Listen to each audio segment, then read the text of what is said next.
Philippe Delmel et Mathieu Van Winkel.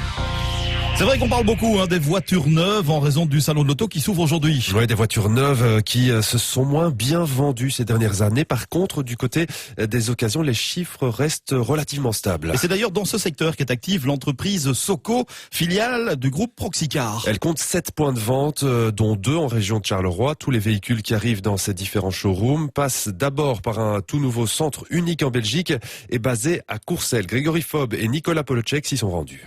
Donc le véhicule, il a 80 800 km, février 2012, donc elle a tout juste 3 ans en fait. Première étape, l'achat. 4 personnes s'en chargent, les voitures sont rachetées à des particuliers, à des sociétés de leasing ou encore dans le cadre de faillite. Une fois réceptionnés dans ce centre de 3500 mètres carrés, les véhicules sont expertisés. Rudy Verhaeg, le chef d'atelier. En priorité, tout d'abord, on fait un essai sur route. On vérifie s'il n'y a pas de sointement au niveau motorisation. Et puis on regarde au niveau de la carrosserie. Si la voiture est jugée apte à la vente aux particuliers, il est alors pris en charge pour être reconditionné. Danny Bulto, directeur opérationnel.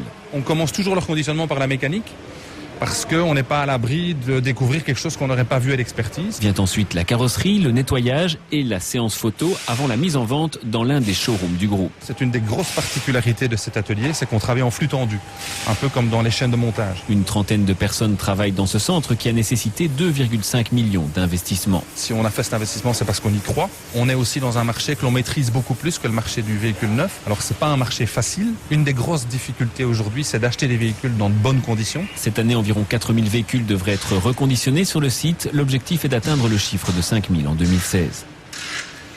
Une trentaine d'emplois à Courcelles pour ce centre de reconditionnement de véhicules.